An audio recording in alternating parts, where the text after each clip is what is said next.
Assalamualaikum warahmatullahi wabarakatuh. Hari ini saya nak sembang pasal Euro 2020, yang mana kita tahu sepatutnya Euro 2020 ini berlangsung pada 2020, tetapi terpaksa ditangguhkan kepada 2021 disebabkan wabak pandemik COVID-19 yang menggila pada tahun 2020 yang menyebabkan semua sektor terpaksa ditutup. Jadi Euro 2020 terpaksa dibawa ke tahun 2021, yang mana perlawanan akan bermula pada pagi ini, iaitu jam 3 pagi, melibatkan perlawanan Itali menentang Turki. Maka perlawanan tersebut boleh ditonton oleh rakyat Malaysia selepas tamatnya perlawanan di antara Malaysia menentang Vietnam. Okey, seperti yang kita tahu, Euro 2020 kali ini ada 6 grup, dan dalam 6 grup tu ada 4 negara untuk setiap 6 grup. Jadi hari ini saya ingin menceritakan tentang grup yang terakhir ataupun kumpulan yang terakhir, iaitu kumpulan F. Yang mana kumpulan F ini boleh dikatakan sebagai kumpulan kematian. Yang mana dalam grup F ni ada Portugal, iaitu juara Euro 2016, ada Perancis, iaitu naib juara Euro 2016 dan juga juara Piala Dunia 2018. Manakala pasukan yang ketiga ada Jerman, iaitu pasukan yang telah berjaya menjadi juara dunia sebanyak 4 kali. Dan lagi satu adalah pasukan yang kemungkinan besar akan dibelasah dalam grup tersebut, ataupun pasukan yang akan mencipta kejutan adalah Hungary. Yang mana Hungary ni adalah satu-satunya pasukan yang boleh digelar sebagai pasukan underdog dalam tim grup F ni. Okey. Dalam grup F ni, sebab apa grup kematian? Disebabkan ada 3 negara besar, iaitu Portugal, Jerman dan juga Perancis. Okey, kita mulakan dengan pasukan Portugal. Pertama, Portugal pada season Euro kali ini ataupun saingan Euro kali ini, mereka sedikit sebanyak mengubah pemain-pemain yang berbeza berbanding Euro 2016. Yang mana boleh dikatakan Fernando Santos, coach Portugal, memanggil pemain-pemain yang tengah betul-betul perform bersama kelab mereka di saingan liga masing-masing. Bahkan kebanyakan pemain-pemain daripada Portugal ini adalah pemain-pemain yang menjuarai liga. Okey, kita lihat kepada pertahanan Portugal dahulu. Yang mana pertahanan Portugal di bahagian tengah sahaja ada Pepe, ada Jose Fonte dan juga Ruben Dias. Yang mana Jose Fonte dan juga Ruben Dias merupakan juara dalam liga masing-masing. Ruben Dias adalah juara dalam EPL bersama Manchester City. Jose Fonte juara bersama dengan Lille di Ligue 1.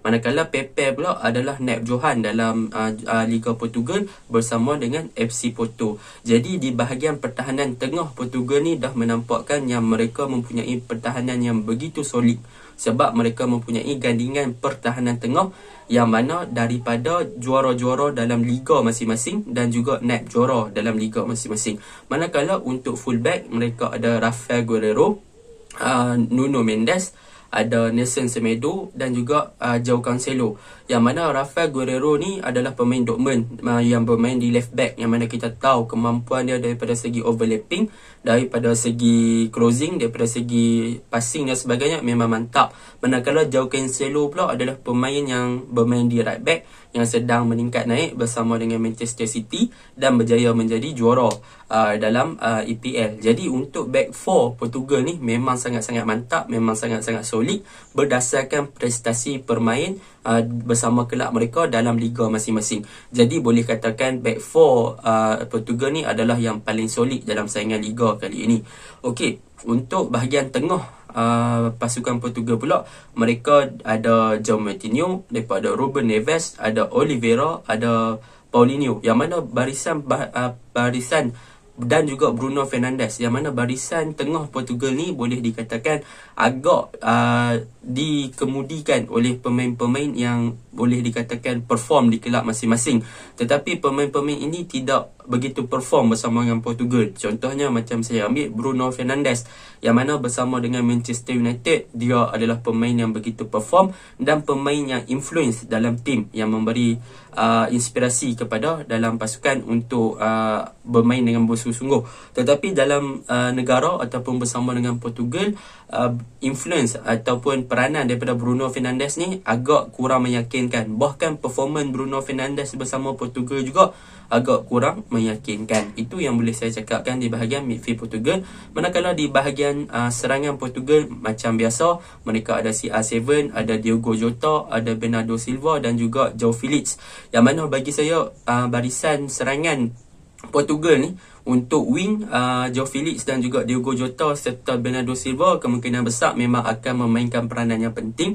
Manakala peranan CR7 dalam skuad kali ini adalah untuk memberi semangat ataupun import yang lebih kepada inspirasi untuk fighting spirit pasukan. Sebab kita tahu influence daripada CR7 ni dalam skuad Portugal memang sangat-sangat besar. Kita boleh tengok season Euro 2016 memang pengaruh CR yang menyebabkan mereka boleh menjadi juara menewaskan Perancis. Jadi untuk Group F ni saya rasa Portugal akan layak ke peringkat seterusnya, sama ada di tempat pertama ataupun di tempat kedua, saya tak pasti. Okey, kita pergi ke kumpulan yang kedua ataupun pasukan yang kedua, iaitu Perancis.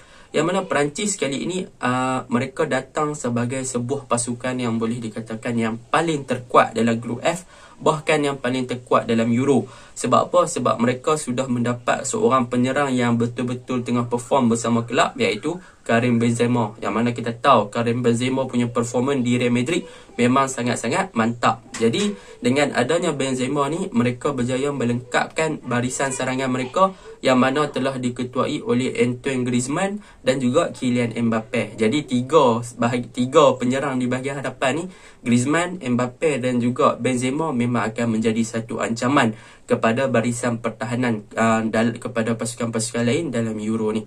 Okey, untuk barisan pertahanan Perancis juga, mereka agak solid lah, sebab mereka ada fullback iaitu macam biasa Pavard dan juga Lucas Hernandez. Yang mana Pavard dan Lucas Hernandez ni adalah pemain Bayern Munich yang begitu perform bersama dengan Bayern. Bahkan untuk season Piala Dunia 2018, mereka berdua juga menunjukkan satu prestasi yang sangat hebat sehingga membantu pasukan Perancis menang Piala Dunia. Dan ada sedikit perubahan di bahagian centre back, yang mana untuk centre back kemungkinan besar Rafael Varane akan dipasangkan ataupun dipairkan dengan pasangan yang baru. Sebelum ni dia selalu dipasangkan oleh Umtiti, tetapi untuk kali ni kemungkinan Lenglet ataupun Kimpembe yang akan menjadi pasangan kepada Rafael Varane. Untuk tengah Perancis pula, bagi saya yang akan pair adalah Pogba dan juga Kante. Yang mana Kante ni kita tahu dia punya work rate tinggi, maka Pogba boleh buat kerja dengan senang di bahagian midfield bersama dengan Perancis berbanding sewaktu dia main dengan MU.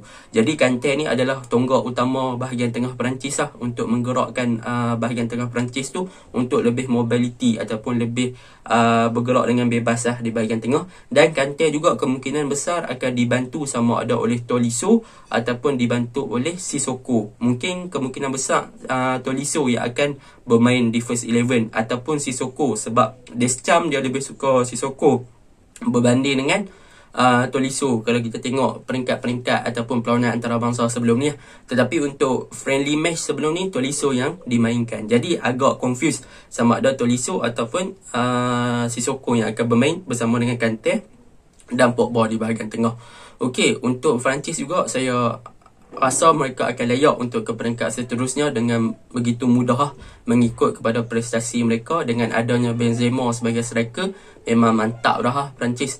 Okey, untuk pasukan seterusnya adalah Jerman.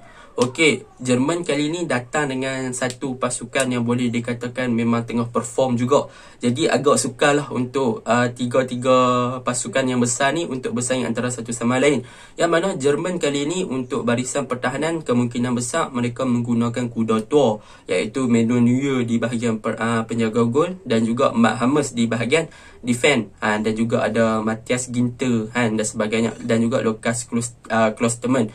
Dan mereka bermain dengan 3-4-1-2 macam mana lah, 7 lebih kurang macam tu lah mereka bermain dengan meletakkan seorang attacking midfielder, dan mereka lebih mengharapkan wingback. Yang mana bagi saya wingback pasukan Jerman pada ketika ini adalah begitu paduah boleh katakan, iaitu di left wingback mereka ada Gosens, iaitu pemain Atalanta yang memang sedang meningkat naik. Dan baru-baru ni lawan dengan Latvia, Jerman menang 7-1. Gosens berjaya menjaringkan satu gol, dan kelebihan Gosens ni dia ada speed, dia punya overlapping dan juga dribbling memang padu. Manakala di left wing back mereka ada Kimmich, yang mana Kimmich juga padu daripada segi closing dan juga set piece taker.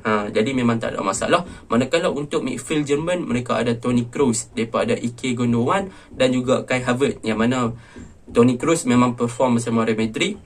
Ike Gundogan berjaya menjadi juara EPL bersama Manchester City, dan juga Kai Havertz yang mana berjaya menjadi juara UCL bersama dengan Chelsea. Jadi kemungkinan besar midfield pasukan Jerman ni tak ada masalah untuk saling chemistry mereka, untuk saling bekerjasama antara satu sama lain. Dan untuk bahagian serangan mereka ada Sané bermain di kiri, mereka ada Gnabry bermain di kanan. Jadi Gnabry ni memang kita tahu seorang player yang suka cut in ataupun cuba masuk, jadi lepas tu dia turn, dia shoot, dia buat flashing. Semacam juga dengan Sané. Dua-dua player ni muda dan ada speed, jadi kemungkinan besar akan menjadi masalah kepada barisan pertahanan pasukan lawan jika bertemu dengan Sané dan juga Gnabry. Jadi untuk true striker ataupun pemain striker tunggal Jerman, kemungkinan besar akan sama ada Werner ataupun Müller. Jadi itu yang menjadi tanda tanya, siapa yang akan dapat bermain untuk striker Jerman, sama ada Müller ataupun Werner. Yang mana kita tahu Werner memang peranan dia penting, tetapi Müller adalah orang yang boleh score gol. Jadi kemungkinan besar Joachim Liu kemungkinan besar akan berfikiran memang penimpalah nak pilih siapa yang akan bermain di bahagian serangan. Okey, jadi untuk Hungary saya tak cakap banyak, kemungkinan besar dia boleh jadi pasukan yang memberi kejutan ataupun hanya menjadi pasukan yang melengkapi kumpulan F. Jadi untuk layak ke peringkat seterusnya, saya boleh katakan Portugal dan Perancis ada peluang besar. Manakala untuk Jerman mereka still boleh layak, tapi perlu kalahkan Portugal. Jadi memang grup ni adalah grup kematian. Itu sahaja ulasan saya. Assalamualaikum warahmatullahi wabarakatuh. Apa pandangan anda?